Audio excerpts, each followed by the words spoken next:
Welcome back to the channel and welcome back to the 890 jump flying high over Area 18. Now this week's Inside Star Citizen was well, more like the program we want to see, because it was actually full of interesting information this week. So let's first look at some of the highlights of what they showed us. Well, the developers showed us the first iteration of the personal inventory system. Now this system will enable the player to actually pick up objects throughout the Stanton system, for example fruit, or maybe plants, or for example something you may have mined with your personal mining device. Now basically what you'll be able to do with the personal inventory system is to actually store them in the system and then transfer them to actually a cargo box, for example, and store that on your ship. And from here you'll be able to sell the items via the trading terminals, or sell them direct from your personal inventory system. Now obviously this is the first iteration, so we'll see how it performs in 3.7. Now we also got a look at some upcoming Vanguard variants. First the Sentinel. Now the outside colour paint schemes aren't final, but the inside was quite interesting to see. Now the Sentinel is your E-Warfare command and control variant of the Vanguard, and obviously you've got these display screens here, which are placeholders at the moment, where you'll be able to actually do your electronic warfare from, and plot the position of any hostile forces. So this looks pretty interesting. They told us they actually trying to get it to look a little bit like the inside display screens on an aircraft carrier. Now this is your other Vanguard variant, the Harbinger. Now this is your torpedo launching Vanguard variant, and the developers actually showed us how you'll be able to view the torpedoes launch through this window and see them exiting the ship as well. So that's going to be interesting to see. So we'll be able to make a lot of videos on torpedo firing. If you've had trouble actually flying close to the ground with the new hover mode, don't worry, it's no more. And we're going to get a new system in 3.7 called Proximity Assist. Now the aim of the developers is to actually have a dynamically managed ship acceleration system, and also to make the flight seem less jerky and more believable when you're in atmosphere.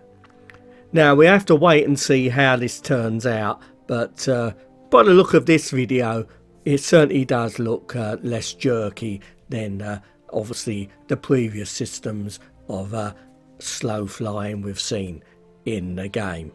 Well, it does seem that hover mode is now dead as we knew it in 3.6. Now it never lasted very long. I could see what they were trying to achieve with it, but it turned out to be a bit of a disaster, and it's basically been binned. So hopefully this new system, which we're seeing 3.7, will work out a lot better. And at this stage of development, after all these years, really these systems have got to start to be pulled together and working properly, because the flight model should be in place by now.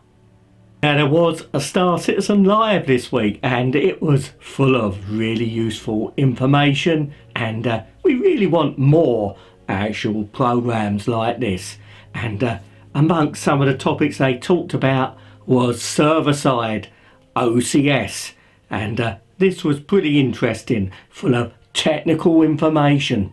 Now, it was pretty interesting what they were saying about Microtech and the new Babbage landing zone. Obviously, hopefully, that will come in 3.8. Now, it was assumed that it wouldn't be possible without Server Side OCS. Now, it does look like full implementation is quite a way off, but maybe partial implementation is possible. Now, they don't know if Microtech and new Babbage will work with the current system as we have it now. They're going to have to find that out. But they did talk about maybe, if it didn't work, actually trimming one of the assets which is currently in the game. Now, this is just pure speculation on my part, but maybe, as Levski isn't actually officially part of the Stanton system, it belongs elsewhere, maybe they would consider exiting Levski if they had to get Microtech and new Babbage in. We won't know that for a while. We won't know that if that is what they're considering. That's just me. But we'll have to wait and see what happens in the coming months ahead. Now, 3.6.2 has now gone live, and with it the 890 jump is actually available to pledge for at a rather, well, heart-stopping $890 war bond, or $950 if you want to use credit or whatever you want to pay for this rather large ship with.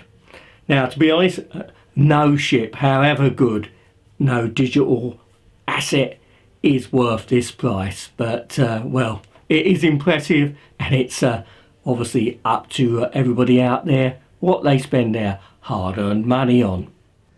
Now, the 890 jump is a very impressive ship. Now, I do own some rather large ships, but not this one. I only managed to actually fly one during the PTU. Now, CIG have even produced a very elaborate commercial for this ship, well worth watching, and even includes an opera singer. Sounds like Puccini's La Boheme. So if you want this ship, you better act fast, because when I last checked, the non-war bond version had sold out. But they have now made a limited supply of these ships available again. But bear in mind that as it's a limited ship, you cannot CCU to this ship.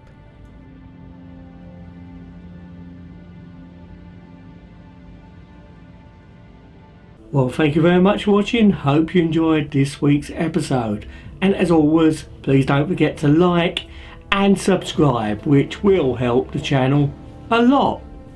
So until next time, wherever you're watching out in that big universe, you take care, and hopefully I'll see you all sometime soon. Bye for now.